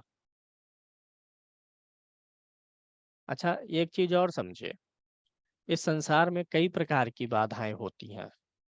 नोट कर लीजिएगा इसी वक्त, भविष्य में आप भी जब एक्सप्लेन करेंगे तो जरूरत पड़ेगी, कहीं कुछ भी मिले नोट करना चाहिए। देखिए, एक होता है मानव बाधा, एक होती है ग्रह बाधा, एक होती है देव बाधा, एक होती है प्रेत बाधा। मानव से मानव की बाधा, दो लोग आपस में उलझे हुए हैं, मानव बाधा। एक मनुष्य दूसरे मनुष्य की हानि करे, उसमें किसी दूसरे का रोल नहीं है। दूसरा होता है ग्रह बाधा, और ये जो ज्योतिष है ये ग्रह बाधा का शास्त्र है। अगर किसी ग्रह की बाधा कुछ है कुंडली से तो उसका उपाय किया जाएगा, और अगर ग्रह बाधा है तो उपाय से ग्रह बाधा ठीक होगी। अगली बाधा होती है देव बाधा और प्रेत बाधा। अगर अगर आपकी बाधा मतलब होता है अभिशाप, क्रस। अब अगर कुंडली किसका शास्त्र है, ग्रहों का शास्त्र है, तो एक ज्योतिषी क्या कर सकता है कि अगर आपके ऊपर ग्रहों की बाधा है तो उसे हटाएगा, उपाय करके, दान जप पहना करके, हवन करके। लेकिन अगर किसी व्यक्ति के ऊपर देव बाधा है या प्रेत बाधा है, तब अब उसमें एस्ट्रोलॉजर नहीं कुछ करेगा। देव बाधा है तब तो भाई सुप्रीम पावर की शरण लीजिए। प्रेत बाधा है तो ओझा सोखा झाड़ फूक करने वाले करेंगे। तो एक एस्ट्रोलॉजर की सीमा है। अब ऐसे ऐसे भी लोग मिले, मतलब ऐसा कोई उपाय बचा ही नहीं जो उन्होंने किया नहीं। सारे ग्रहों के जप दान पुण्य दान सब कर लिए, लेकिन ब्रेन हेमरेज हो गया, दो दो बार हुआ, ऑपरेशन हुआ, घर बिक गई, गाड़ी बिक गई, फिल्म में काम करते थे, सिनेमा जगत के थे, सब कुछ छिन गया। बच्चा जो उनके स्कूल की तरफ से 8वीं क्लास में फॉरेन की ट्रिप जाया करता था, 2-2 लाख रुपए बच्चे के फॉरेन ट्रिप के लिए स्कूल में जमा करते थे, 12वीं के बाद उसकी पढ़ाई के लिए फीस ही नहीं है कि 12वीं के बाद एडमिशन करा दें। सब कुछ उपाय किया गया। देव बाधा भी होती है। अब जिसके देव ही खराब हो जाएंगे तो ग्रहों का उपाय नहीं काम करेगा।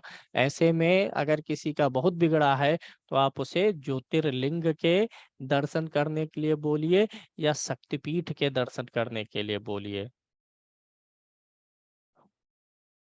देव बाधा ज्योतिर्लिंग और शक्तिपीठों के दर्शन करने से खत्म होगी। और मनुष्य बाधा तो कोई बाधा बहुत बड़ी है नहीं, आपस में दो लोग जैसे पति पत्नी का जो संबंध है वो जान लीजिए मनुष्य बाधा है।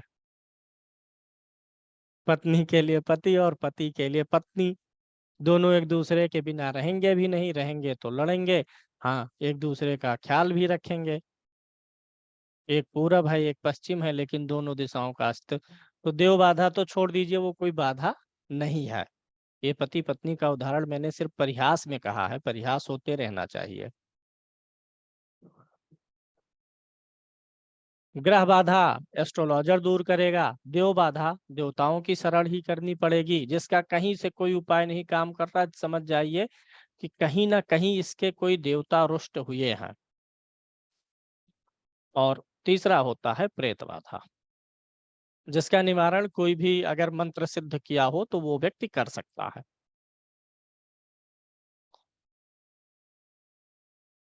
अब एक चीज यहीं पर और ले लीजिए, एक सूत्र उपाय के मामले में ही बता रहे हैं। कर्म करना हमारा काम है, एक ये सूत्र है, लेकिन ये अकाट्य नहीं है कि अब इसको मान के कुछ करना ही नहीं है।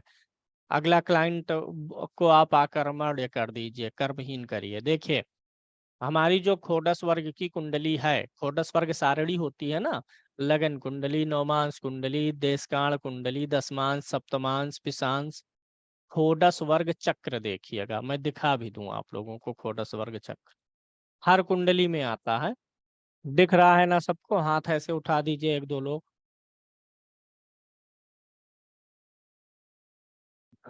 ये खोडस वर्ग कुंडली है हमारे सम्मुख में, ऐसे आपको मिलेगी खोडस सारणी। इसमें ये क्या होता है, हमारी जो 16 वर्ग कुंडलियां हैं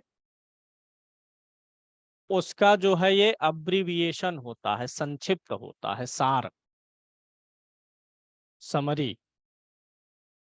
इधर देखिए लिखा है लग्न, सूर्य, चंद्र, मंगल, बुध, गुरु, शुक्र, शनि, राहु, केतु, 9 ग्रह लिखे हैं। और इधर देखिए कुंडलियों के नाम लिखे गए हैं। राशि मतलब लगन कुंडली, होरा, देशकाल, चतुर्थांश, ऐसे करके लिखा गया है, दिख रहा है सबको। देखिए अब इसमें करना क्या है, ये राशि कुंडली मतलब लगन कुंडली होती है।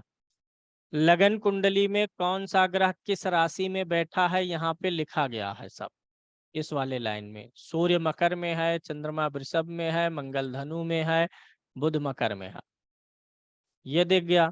अब इसको इस क्रम में देखिए, इधर से ऐसे देखिए,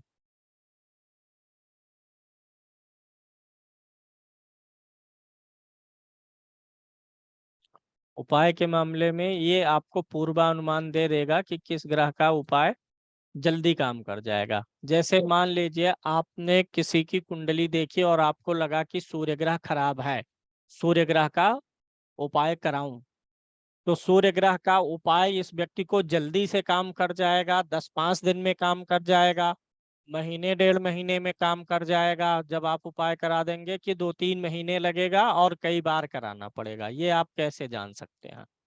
इसी में देखिए जो सूर्य है, सूर्य का आपको कराना है, सेम जो है प्रोसेस सभी ग्रहों के लिए रहेगा। इन 16 कुंडलियों में सूर्य को निकालिए कि वह कितनी बार चर राशि में है, कितनी बार स्थिर राशि में है, और कितनी बार दो स्वभाव राशि में है। चर, स्थिर, बहुत गोपनीय सूत्र दे रहे हैं आप लोगों को, और कितनी बार द्वि स्वभाव में है, ये निकालना है। अब यहीं पर आप लोग देखिएगा, मकर क्या होता है, चर, सूर्य यहाँ चर में है, एक बार हो गया। ये 2 बार, कर्क भी चर होता है।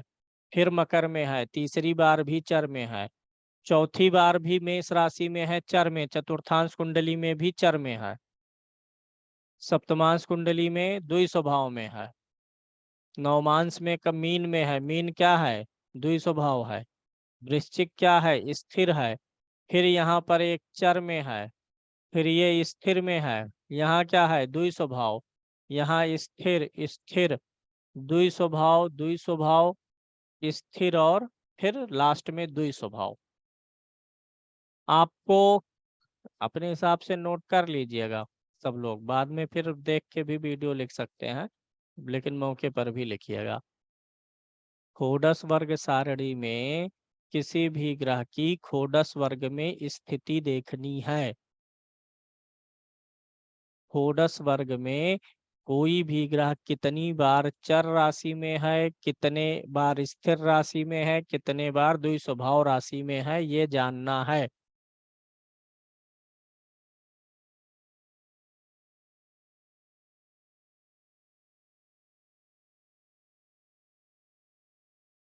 अगर ज्यादा बार चर राशि में है,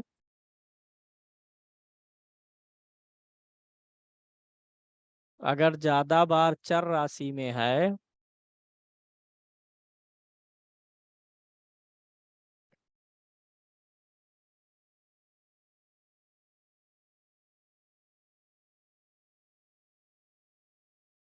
अगर ज्यादा बार चर राशि में है तो उपाय जल्दी काम करेगा।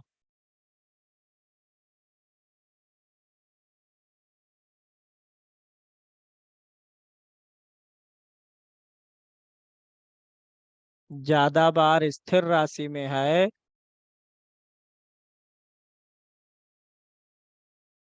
ज्यादा बार स्थिर राशि में है तो उपाय देर से काम करेगा।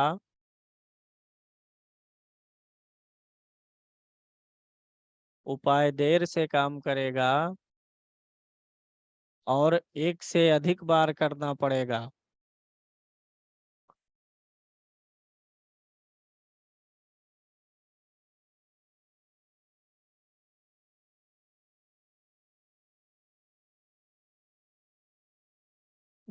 अब वो जैसे ग्रह की स्थिति जितनी खराब हो उस हिसाब से 2 बार 3 बार कराइए। और अगर द्वि स्वभाव में है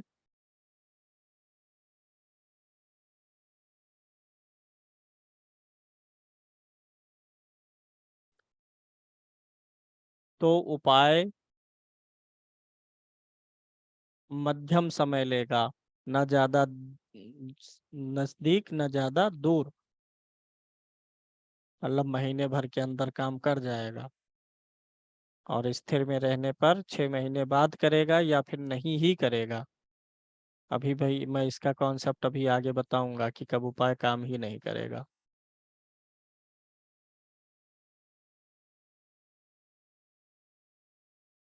मतलब चर है तो जल्दी काम कर जाएगा, द्वि स्वभाव है तो थोड़ा समय लगेगा, काम कर जाएगा।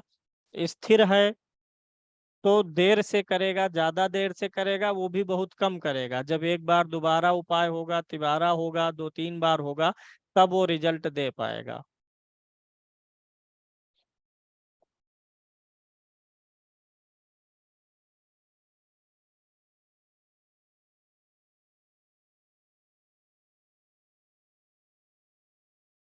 मैं इसको हटा रहा हूँ। देखिए, इसी विषय पे आपको और जानकारी दे रहे हैं कब उपाय काम नहीं करता है। एक तो हमें मिली चर राशि, दूसरी मिली स्थिर, और तीसरी क्या मिल गई, द्वि स्वभाव।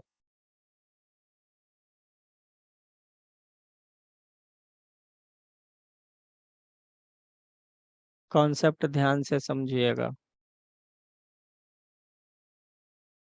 अब जब हम किसी ग्रह की खोडस वर्ग में स्थिति देखेंगे तो ग्रह चर राशि में भी कहीं ना कहीं होगा, किसी कुंडली में किसी ना किसी में स्थिर में भी होगा, द्वि स्वभाव में भी होगा।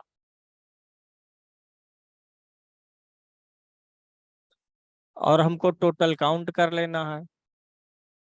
अगर ग्रह की स्थिति चर राशि में अधिक बार है तब तो कोई डाउट नहीं है, उपाय काम कर जाएगा।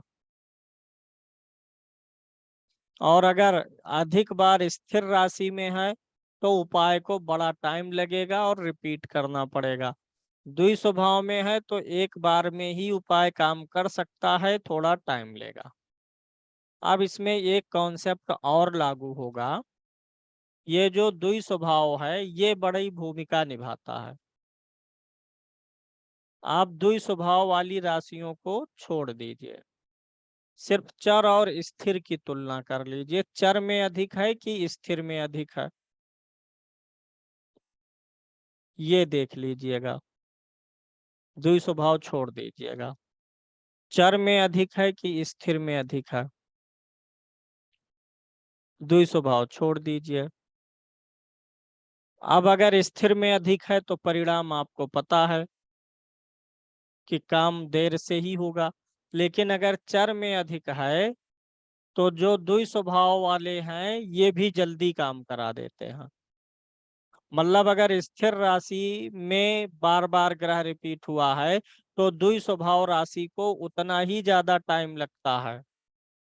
और अगर चर राशि में बार बार ग्रह रिपीट हुआ है तो द्वि स्वभाव वाला भी जल्दी रिजल्ट दे देता है।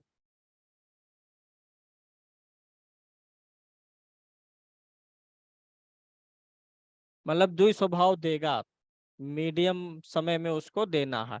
लेकिन अगर चर, इस द्वि स्वभाव को हम छोड़ दिए, सिर्फ चर स्थिर की तुलना कर लें और चर हमें ज्यादा बार मिला है, तो द्वि स्वभाव वाला थोड़ा जल्दी रिजल्ट दे देगा। और अगर स्थिर, चर स्थिर की दो स्वभाव को छोड़ के हम गणना कर रहे हैं, स्थिर अधिक मिला, द्वि स्वभाव वाला थोड़ा ज्यादा टाइम लेगा। तो इस प्रकार से आप जान सकते हैं कि कौन सा उपाय कब काम कर रहा है, कितनी जल्दी काम कर रहा है। स्थिर, चर और स्थिर की गणना कर लिए, अगर स्थिर में अधिक है तो उस ग्रह का उपाय काम नहीं करेगा या बहुत प्रयास करवाएगा, कई बार करेगा। अगर चर में ग्रहों की संख्या ज्यादा है तो उपाय तुरंत काम करेगा। अगर आपको सिर्फ यह निर्णय लेना हो कि उपाय काम करेगा कि नहीं करेगा, तो द्वि स्वभाव को एक साइड में रख दीजिए, छोड़ दीजिए द्वि स्वभाव को, सिर्फ चर और स्थिर की गणना कर लीजिए।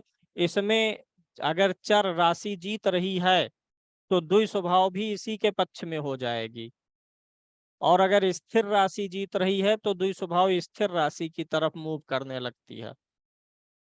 वही मैंने कहा ना कि अगर स्थिर राशि में ज्यादा ग्रह है तो द्वि स्वभाव वाला देर से रिजल्ट देगा, यानी द्वि स्वभाव का झुकाव चर और स्थिर की तरफ रहता है, जिसमें से जिसकी संख्या अधिक हो। अगर चर राशि में ग्रह बार बार रिपीट हुआ है, चर राशि विजेता है, तो द्वि स्वभाव किसका फेवर कर लेगी? चर राशि का।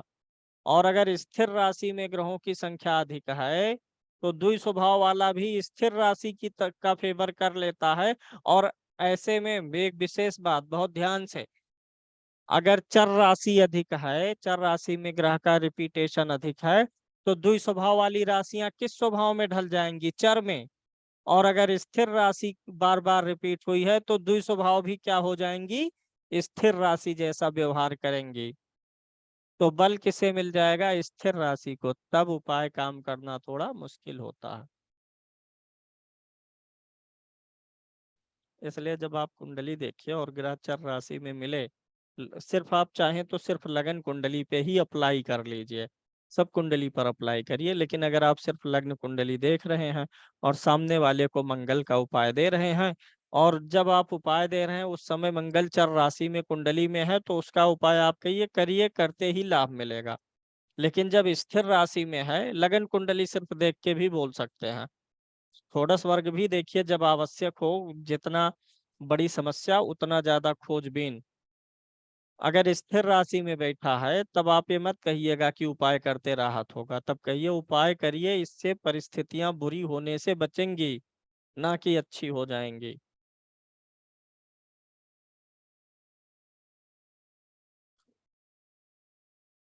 धनु लगन पे कुछ चीजें और बची हैं, उनको क्लियर करेंगे, फिर आज के क्लास को बंद करेंगे, फिर मिलेंगे आप लोगों से। धनु लगन पे चलते हैं, विपरीत राजयोग वगैरह भी देख लेते हैं।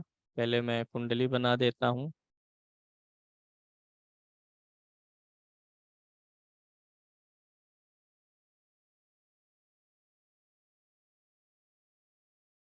जिनको कुंडली बनाना नहीं आता वो देख लें तुरंत सम्मुख, ऑन द स्पॉट सीख लें हाउ टू ड्रा हॉरोस्कोप। यहाँ फिर से टेढ़ा हुआ है, फिलहाल कोई बात नहीं। देखिए, धनु लगन हम लोग ले रहे थे, मैं इसको लॉक कर देता हूँ ताकि डिलीट ना हो। धनु लगन में 9 नंबर यहाँ होगा। विपरीत राजयोग किससे बनेगा? 10, 11। अच्छा, विपरीत राजयोग को मैं इतना बता रहा हूँ ना, फिर भी इसी से जुड़ा हुआ डाउट लोग लेके आते हैं कि ये ग्रह ऐसा है, इसकी दृष्टि नहीं है तो क्या नहीं बनेगा। दिमाग में भूसा उसा भर लिए हैं कुछ लोग। जब साफ साफ बताया जा रहा है 6, 8, 12 का स्वामी 6, 8, 12 में हो, 6, 8 या 12 में से किसी भाव में हो, और उसके साथ में 6, 8, 12 के अलावा किसी भाव का स्वामी नहीं होना चाहिए, किसी अन्य भाव का, ना उसकी दृष्टि होनी चाहिए। ज्योतिष रत्नाकर में है, मुझे याद नहीं आ रहा है किस पेज पे है, आप लोग पढ़े होंगे तो जानेंगे। इस कुंडली में शुक्र विपरीत राजयोग बनाएगा। शुक्र जो है अगर यहाँ पर बैठा हुआ है तो विपरीत राजयोग बन जाएगा। अब कंडीशन क्या है? शुक्र क्यों बना रहा? क्योंकि शुक्र छठे भाव का क्या है? स्वामी है। अब यही छठे भाव का स्वामी होके शुक्र अष्टम में बैठेगा तो भी विपरीत राजयोग बनाएगा, द्वादश में बैठेगा तो भी बनाएगा। मतलब छठे भाव का स्वामी चाहे छठे में हो, आठवें में हो, 12वें में हो, अष्टम का स्वामी 8वें हो, छठे हो, 12वें हो, ऐसे 12वें का इन्हीं तीनों भावों में होना चाहिए। इन्हीं तीन भावों का स्वामी इन्हीं तीन भावों में हो, और अगर इनके साथ में कोई भी ग्रह हो तो वह इन्हीं तीनों भावों का ही स्वामी हो, किसी अन्य भाव का स्वामी ना हो। अब जैसे मान लीजिए यहाँ पे शुक्र बैठा हुआ है 12वें भाव में, इसी के साथ मंगल बैठा है। अब मंगल को पंचमेश ना कंसीडर करिए, ऐसी स्थिति में मंगल 12वें का ही फल देगा, क्योंकि इसमें मैंने आपको सूत्र बताया था, सिर्फ लग्नेश को हटा देना है बस। अगर लग्नेश 6, 8, 12 का स्वामी हो रहा है तो विपरीत राजयोग में भाग नहीं लेगा। अब मान लीजिए यहीं पर शुक्र बैठा है, यहीं पर मंगल बैठ गया है छठे भाव में। अब मंगल को यहाँ पंचमेश ना कंसीडर करिए, क्योंकि आपको 6, 8, 12 के रूप का सूत्र लगा रहे हैं ना। आप देख क्या रहे हैं, विपरीत राजयोग। और विपरीत राजयोग में देखते क्या है, 6, 8, 12। तो 6, 8, 12 देखो महाराज, 12वें का स्वामी मंगल है ना, कहाँ पंचम पे जा रहे हो कि पंचम का स्वामी मंगल है। जब केंद्र त्रिकोण का राजयोग देखना होगा तब देख लेंगे कि मंगल पंचम का स्वामी है। अभी तो विपरीत राजयोग देख रहे हैं, तो विपरीत वाले भाव का स्वामी लीजिए, मंगल है यहाँ पे। यही गलती बार बार करते हैं और यही पूछेंगे कि ये है तो है कि नहीं। अब यहाँ पे अष्टम का स्वामी चंद्रमा हुआ, द्वादश का स्वामी कौन हो गया, मंगल हो गया, और खष्टम का स्वामी कौन हो गया, शुक्र हो गया। अगर ये तीनों ग्रह इन्हीं तीन भाव में हैं और इन्हीं तीनों भाव के स्वामी इनके साथ में हैं या दृष्टि डाल रहे हैं तो विपरीत राजयोग है। जैसे मान लिया चंद्रमा इस अष्टम भाव में है, अब चंद्रमा के साथ शुक्र आ गया, मंगल आ गया, चाहे दोनों आ गए तो विपरीत राजयोग बन गया। अब साथ नहीं आए तब क्या हुआ, मंगल मान लीजिए यहाँ बैठा हुआ है पंचम भाव में और मंगल की चौथी दृष्टि चंद्रमा पे पहुंच गई। अब विपरीत राजयोग बन जाएगा, क्योंकि हम विपरीत राजयोग में अगर किसी ग्रह के भाव को लेंगे, नोट करिए, अगर हम विपरीत राजयोग में विपरीत राजयोग में हम दो राशियों के स्वामी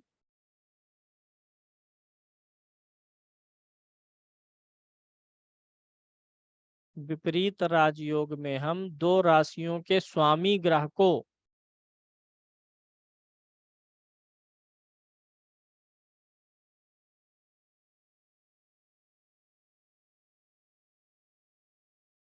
छः, 8, 12 के स्वामी के रूप में ही लेंगे। दो राशियों के स्वामी ग्रह को 6, 8, 12 के स्वामी के रूप में ही लेंगे। जैसे मंगल है यहाँ पे, तो मंगल को हम 12वें का ही स्वामी मानेंगे अगर हम विपरीत राजयोग देख रहे हैं, ना कि पंचम पे ध्यान देंगे। जब हम वो राजयोग देखेंगे केंद्र त्रिकोण वाला तब देखेंगे। तीन नियम हैं, 6, 8, 12 का स्वामी 6, 8, 12 में ही हो, उस पे किसी भी ग्रह की दृष्टि ना हो तो विपरीत राजयोग। अगर दृष्टि हो तो 6, 8, 12 के ही स्वामी की दृष्टि हो, उसके साथ कोई ग्रह ना हो, अगर हो तो 6, 8, 12 का ही स्वामी हो। जो ग्रह दो राशियों के स्वामी हैं, जब हम विपरीत राजयोग के परिप्रेक्ष्य में देखेंगे तो दो राशियों में से जिस ग्रह की भी राशि 6, 8, 12 में होगी उसे 6, 8, 12 का ही स्वामी मानेंगे। विपरीत राजयोग में कारक मारक से मतलब ही नहीं है कि मंगल तो कारक ग्रह हो गया तब वो कैसे राजयोग बना देगा अष्टम भाव में चंद्रमा के साथ होकर के या यहाँ पर। अच्छा, एक चीज और लिखिएगा, राजयोग का अर्थ, राजयोग का अर्थ धन, सुख, संपत्ति और प्रसिद्धि से होता है।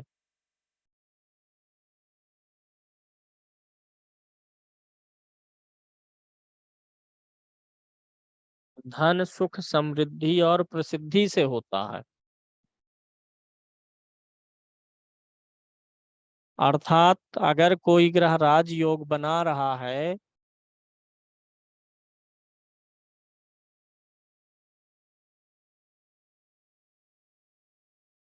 अगर कोई ग्रह राजयोग बना रहा है तो यह आवश्यक नहीं है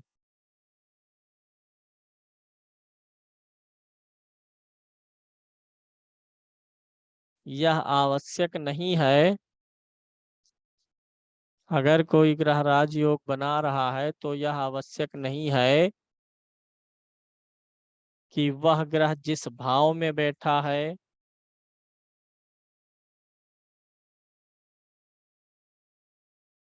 जिस भाव में बैठा है जिन भावों का स्वामी है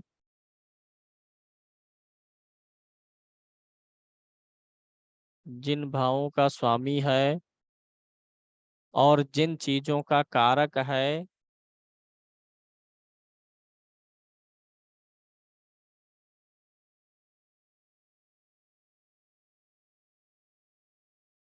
उन सब का फल अच्छा ही अच्छा हो जाए।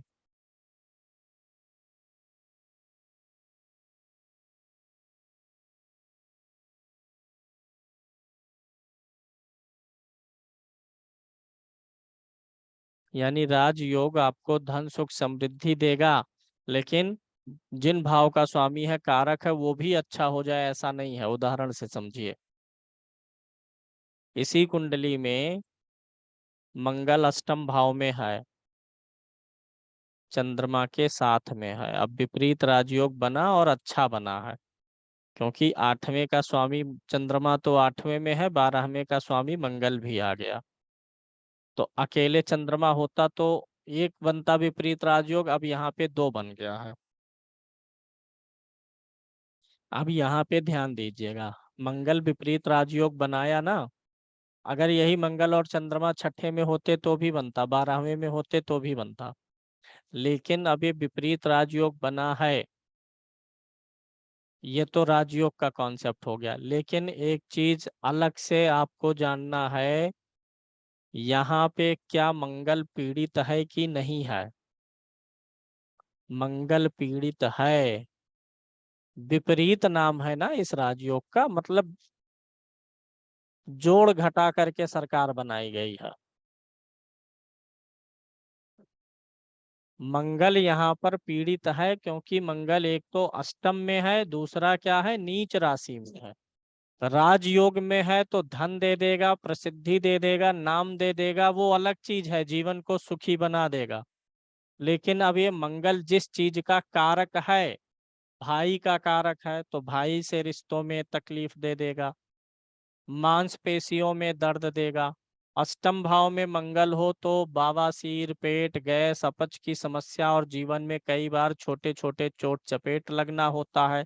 तो ये सब देता रहेगा मंगल। मंगल जो है यहाँ पंचम भाव का स्वामी है, संतान भाव का, संतान से लेके भी समस्याएं देगा। राजयोग देना वो अलग विषय है। राजयोग दे देने का मतलब यह नहीं है कि उस ग्रह का भाव भी अच्छा हो गया, कारकत्व भी। अगर वह ग्रह अच्छा है, पीड़ित नहीं है, तब उसका भाव फल, कारकत्व फल भी अच्छा होगा।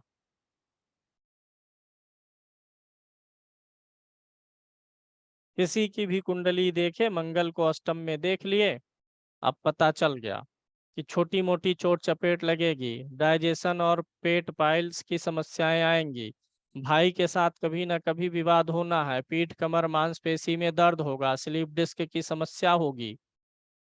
अच्छा, एक चीज बता दे रहे हैं, आप लोग ज्योतिष सीख रहे हैं, अभी आप लोग अपनी कुंडली पे अप्लाई करते हैं, लेकिन और बहुत सारे योग होते हैं जिससे कट भी जाता है। अगर अष्टम भाव में नीच का ग्रह हो तो व्यक्ति की मृत्यु दुखदाई हो जाती है, खासकर अगर वह क्रूर ग्रह है। क्रूर ग्रह मतलब मंगल हो गया, सूर्य हो गया, शनि हो गया, तो मृत्यु व्यक्ति की ज्यादा तकलीफदायक हो जाती है। कुछ लोगों की कुंडली में तो 2-2 क्रूर ग्रह अष्टम भाव में आ जाते हैं। तो बताते तो नहीं है, बताने वाली चीज नहीं है, लेकिन चूंकि you are learning astrology and trying to become an astrologer, this is must for you to learn these things, but do not check these things in your horoscope, otherwise unnecessarily you will have tension.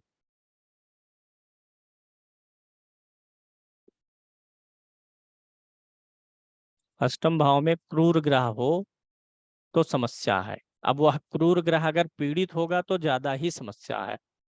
ऐसे व्यक्ति की मृत्यु वो कभी भी होगी, बुढ़ापे में होगी, 50 साल में होगी, जवानी में मर जाएगा, वो तो अलग विषय है, लेकिन जब भी होती है तो उसकी मृत्यु शरीर को बड़ा दुख दे के जाती है, या अकाल मृत्यु, या ज्यादा दिन तक पड़े रखे बिस्तर पे, ये सब भी दे सकती है। अब इसके अंदर भी सूत्र बनेंगे कि शुभ ग्रह की दृष्टि है कि नहीं है। ये दोनों जो बैठे हुए हैं अष्टम भाव में ग्रह, ये पॉइंट है, नोट कर लीजिएगा। अगर अष्टम भाव में क्रूर ग्रह बैठा है और अगर उसको नक्षत्र भी उग्र या क्रूर मिल गया है, अष्टम भाव में क्रूर ग्रह हो और उसका नक्षत्र भी क्रूर या उग्र हो,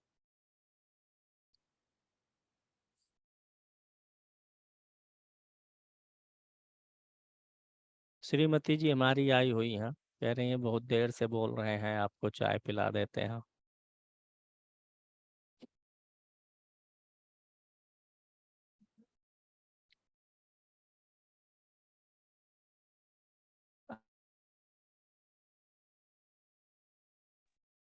अगर उसका नक्षत्र भी उग्र या क्रूर है तो बात अपने मन में ही जान के रखिए, 85 से 90% लोगों में मृत्यु ऐसे में दुखदाई ही होनी है।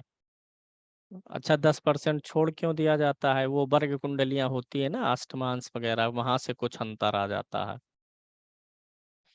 और अगर शुभ ग्रह है अष्टम में तो मृत्यु उतनी सुखद होने की संभावना होती है। नीच का ग्रह होने पर व्यक्ति को बुढ़ापे में सेवा नहीं मिलता है। तो ये उम्मीद है आप लोग समझ गए होंगे कि राजयोग अलग चीज है और ग्रह फल, भाव फल, कारकत्व फल अलग चीज है।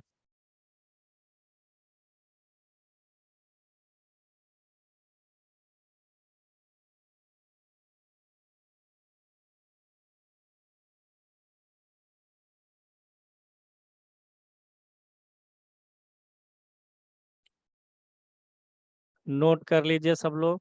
जिन लोगों को थोड़ा कुछ कम समझ में आ रहा है वो बिल्कुल परेशान ना हो, अपने क्रम से एक एक लेसन का वीडियो देखते हुए चलिए, ऐप में नोट्स बनाइए। फिर ये जो आज आपका रिकॉर्डिंग है ये भी किसी ना किसी लेसन में शामिल किया जाएगा आगे, और फिर आपको मिलेगा, फिर देखेंगे तो आ जाएगा। समय खपाना पड़ेगा, सीखना पड़ेगा। जब किसी चीज में आप समय खपाते हैं, अपनी जिंदगी किसी को देते हैं, तो वो भी आपको अपना सब कुछ देता है। वही चीज यहाँ भी है, समय दीजिए, सीखिए। उम्मीद है आज के लिए पर्याप्त हो गया है। आप लोग भी आराम फरमाइए और मीन तक पूरा हो जाए तो उसके बाद हम लोग, क्या मैं बोल रहा था, वो उसके लिए, चलित कुंडली के लिए, मीन लगन तक पूरा होने के बाद चलित कुंडली पे आप लोगों को जानकारी देंगे। चलित कुंडली के बारे में एक चीज अभी जान लीजिए, क्या है कि चलित कुंडली आधुनिक ज्योतिष में शामिल किया गया है। पुराने क्लासिक्स में हमारे चलित कुंडली का कोई महत्व नहीं था, चलित कुंडली हमारे महर्षि लोग विचार नहीं करते थे। तो ये आज के समय में आधुनिक ज्योतिष में एक नई खोज के रूप में शामिल किया गया है, जिसका प्रयोग ज्यादा होने लगा है। इसका नाम ही चलित है। चलित से ही आपको स्पष्ट है, चर स्थिर दो स्वभाव तीन राशियां होती हैं, तो ये चलित किस में आ जाएगा? चर में आ जाएगा। चलायमान कुंडली है ये। तो इसका पहला एक सूत्र आज मैं बता दे रहा हूँ। चलित कुंडली से ग्रहों के गोचर को देखना बहुत अच्छा रहता है।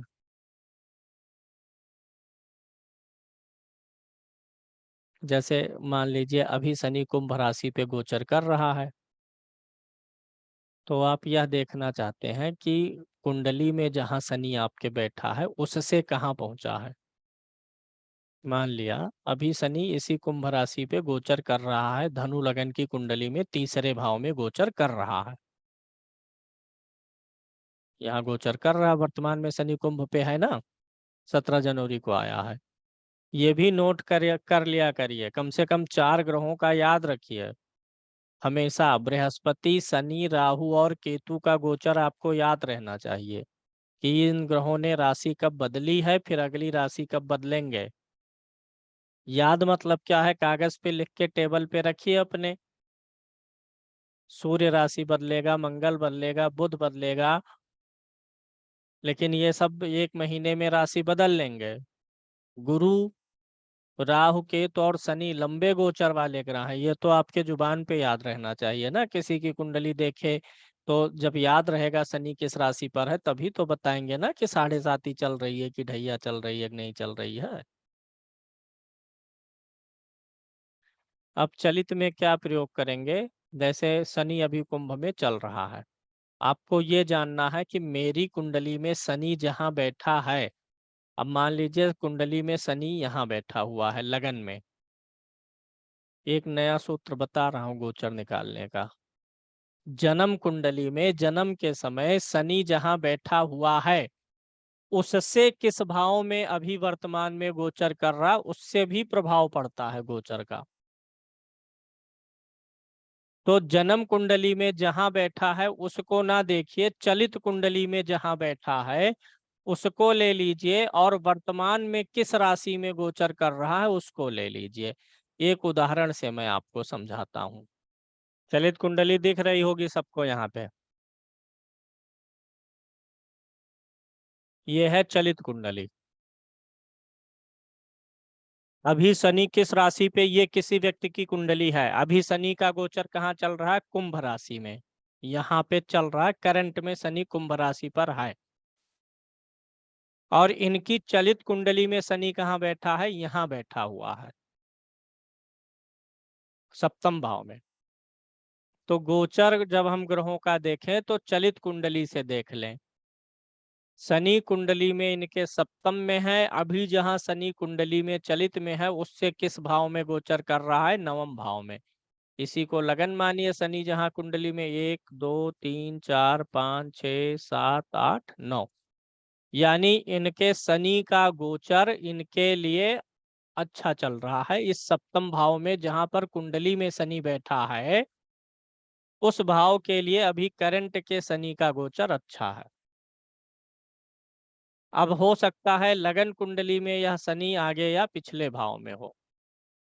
तो जब हम इस प्रकार का गोचर का कॉम्बिनेशन निकालते हैं तो चलित कुंडली से निकालते हैं। चलित कुंडली से आप ग्रह का गोचर देख लीजिए, राशि चंद्रमा किस राशि में है वहां से कैलकुलेट कर लीजिए किस भाव में है, तमाम सारी चीजें हैं। बेसिकली इसको बहुत सीरियसली नहीं लेना है चलित कुंडली को, सारे काम करना है लग्न कुंडली से। 1-2 चीजें हैं जो मुख्य होती हैं चलित कुंडली से, वो हम मेन लगन जब कंप्लीट कर लेंगे तब चलेंगे, अन्यथा अभी विषय हमारा डाइवर्ट हो जाएगा।